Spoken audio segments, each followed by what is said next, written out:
We are in an interesting time in India where you can buy a G-Wagen in all three powertrain options. You have the petrol, which is the G63 AMG. It's a bit like a Godzilla, wants to trample everything in its path. Comes with that AMG fury, but that also generates petrol bills that can trigger inflation. Then there is the electric, the G580, a bit like Greta. It's got a clean conscience, it's virtuous, and, well, also silent. Not that silent, but you get the drift. And then there is this, the diesel, the new G450d. It's a bit like that middle sibling that your parents secretly like more than the elder or the younger siblings. Now you might say, hey, that analogy is absolutely wrong, especially in our country where hum do hamara ek is still something that people aspire about. But come on, someone who is buying a G-Wagen is not debating a single car garage or a single child policy. Anyway, let's now talk about this wild child. The G450 then is wise, powerful, and still fully capable of unleashing mayhem when provoked. It doesn't need to peacock at every corner, but when the moment comes, it will swat a mountain aside and move on like it never happened.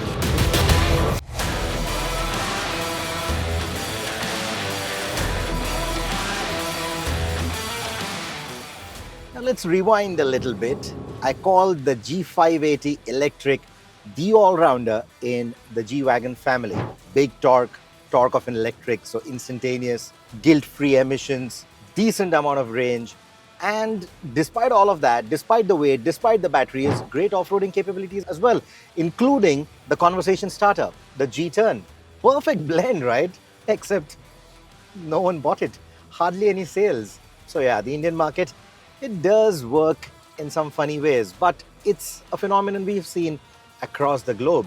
So from where I'm sitting, the G-Electric is more like a limited edition science experiment, not a market success.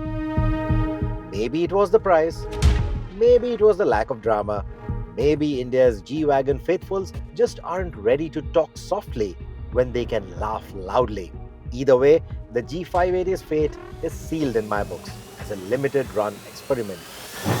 Which brings us to the G450d. One of the most powerful Mercedes-Benz to ever roll out in a diesel avatar. It's as if they said, fine, you want the old ways? Here, but refined and very powerful. There's still nothing quite like a G-Class on the road. It doesn't just resist aerodynamics, it antagonizes them. But this one does it a little more gracefully. A reshaped A-pillar and a blink and miss little spoiler over the windshield help it cut a little more efficiently through the air. Better aerodynamics. And the added insulation also gives it lower NVH levels. This AMG Line variant gets subtly meaner bumpers, blacked out trim, and 20-inch wheels that look more form over function than a full-send AMG. The color on our test car is delightfully subdued, discreet enough for embassy runs, bold enough for late-night dhaba detours. But should you crave for more visual drama, Mercedes-Benz will gladly indulge. And you know the beauty of this? The G-Wagen is offering one of the widest manufacturer personalization options. So you want something different on the exterior, something different on the interior, you can do that. If you think this is a bit too subdued, you want a crazy color like the fluorescent green or those yellows, you can have that too. But I think if you're going to be driving a luxury bunker like this, you might want to settle for a sunset orange, an oceanic blue. Subtle colors like those I think will look a lot classier. And please do not do those dual tone Maybach aping color options on a G-Wagen. That looks a bit distasteful on this. You want solid colors. These look nice. The shape still screams opulence with undertones of menace. It still has the road presence of a tank and the cabin insulation of a Swiss bank vault. Because this is a Mercedes-Benz, you get soft carpeting, leather inserts, even in places that don't really matter much. And no G-Wagen review can be complete without that sound. all the doors still close with the subtlety of a rifle bolt. And that tailgate mounted spare wheel, still here, still round, and still scaring motorists behind you and making them honk like scared chicken every time that reverse lamp comes on. The cabin is peak G, plush, screen heavy, and unashamedly luxurious. Twin 12.3-inch displays, MBUX with all its familiar brilliance, Burmester audio, more ambient lighting than an Oktoberfest. It's all here. It's even got wireless Android Auto, wireless Apple CarPlay. What it doesn't get is too much clutter of switchgear. You get the quintessential switches like your AC controls and the 3 switches for the 3 lockable differentials, which you will seldom use, of course. There's not too much gimmickry either. You don't get a heads-up display because you simply don't need it in this car. That is at least what I think. Even the sunroof is nice and tiny. A full sunroof probably would have been nicer, but in case this off-roader topples over, that could have been a cause of concern, which is why you don't get it. But overall, this is one of the best cabins that you get into. It feels purposeful without losing the premium touch you expect from the 3-pointed star. And that's a rare combo to have in today's world where everything is a design and screen overdose. That said, the rear seat might spark debate at your next family dinner. Ingress and egress into this cabin is quite a bit of a climb, as if you are going up and down an apartment. You do get a bit of recline, but you don't get the controls on the door like you would in any other Mercedes-Benz car. This one is a little difficult to reach, and the legroom for the kind of size that this car is doesn't feel as spacious. In fact, my in-laws, veterans for judging luxury based on space, under-thigh support, legroom, etc., say that while they're old school, they would rather buy the GLS. And I get the point. The G-Wagon, despite its size, doesn't have a cabin that roomy. In fact, the rear seats feel like they're designed more for bracing for impact when on off-road trails like these than lounging around in a business class environment. That's the difference. Under the massive bonnet of this G-Wagon sits one of the most powerful diesel engines by Mercedes-Benz.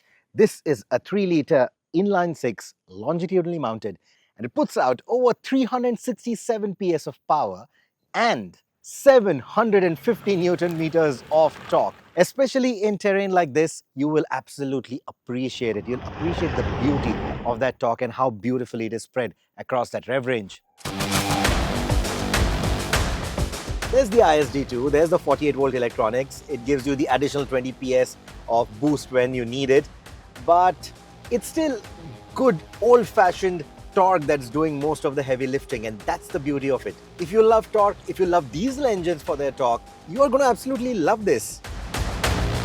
It's shockingly quiet for a diesel and startlingly quick for a car this square. The 9-speed auto doesn't hesitate. Despite its 2.5-ton heft, the G450d feels far from lazy. It moves like it's on a mission. It's urgent, it's confident. In fact, let me show you.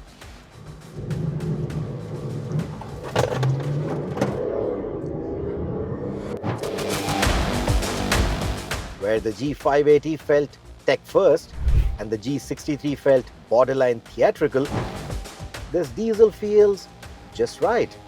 Natural, almost nostalgic. It's not trying to impress you, it just does. And despite the 20-inch rims, it actually rides better than its AMG counterpart. There's less vertical hop, less butt-clenching moments of when you will just hit a pothole and probably break those wheels. It's got less rebound over expansion joints. It just feels more sophisticated and in a good way. I don't want to take anything away from the G63. The intent of the car is different. Despite the boxy shape, it still wants to attack bends, and that suspension does that really well. But the kind of suppleness you want from a G-Wagon, this is the one that does it.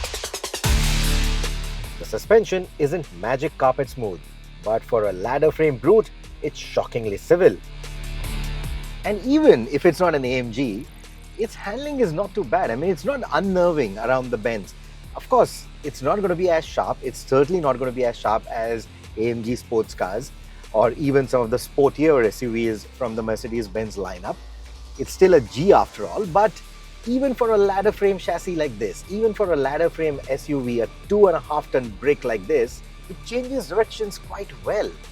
Be it tarmac, be it off the road, quickly avoiding certain things like potholes or any hurdles on the road. Not like you have to, but in case you want to avoid all of them, you can do that. The direction changes are pretty quick. And then you have this engine to give it that kind of go. So when you're really in the mood to have some fun, and if the roads allow it, the G-Wagen will oblige. Of course, the steering is still vague by Mercedes-Benz standards, but that's par for the course with the G. It's not pretending to be anything it's not.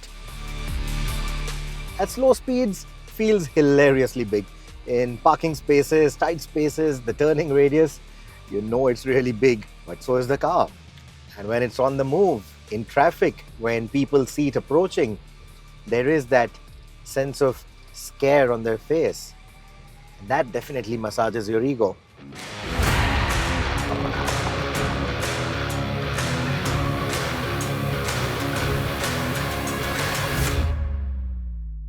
This may be the calmest of the G-Wagons, but don't mistake that to be softness. It's still quintessentially G. It still has all the hardware that you expect to go off the road in a G-Wagon. 3 lockable differentials, low range, tough as nails build quality, great underpinnings. It's all there. And you also have this off-road cockpit which will tell you the angle of the car, the angle of the front wheels, all of that. So in case you're going off-roading alone, all of this comes in handy. And when you want to navigate some tougher terrain, there's also the option of the transparent bonnet. As you can see, we aren't rock crawling or dune bashing, but over loose gravel, slushy trails, even steep climbs, the G450d barely breaks a sweat. Throttle response is excellent, traction is unshakable, and the whole thing feels like it's bored of the terrain and looking for something tougher. And it's reassuring to know that the G-Wagon hasn't lost any of its DNA even after all these years, even though most of its customers today are taking the car for a brunch and not to the Badlands. So, who is it for? If you consider the G63 to be for Instagram gods, the G580 to be for the silent saints, then the 450d is for people to get it. People who are looking at more practicality, who are looking at a more sensible buy, a more sensible option. Because this is the one that makes sense to your head, your heart, and in relative terms, to your wallet as well. It doesn't shout, it doesn't pretend, it just delivers torque, comfort, presence, and authenticity in equal measure. This is the G-Class distilled, refined, and dare I say, perfected for everyday use, even if it won't help you make friends with your rear seat passengers. This here is the most honest interpretation of a G-Wagon. It's not trying to overachieve, and yet it ends up impressing the most. It's not chasing Nürburgring lap times or chasing carbon neutrality hashtags. And still, it does everything that a G-Wagon is supposed to do, only better. And while I once crowned the G580 as the best all-rounder of the lot, reality and the sales charts had other plans. Turns out, silence isn't exactly golden if your customers want thunder. Yes, Greta was right, Godzilla made headlines, but this middle child, this diesel, this is the one that understands the family business. No noise, no drama, just performance with a purpose. That is quintessential G.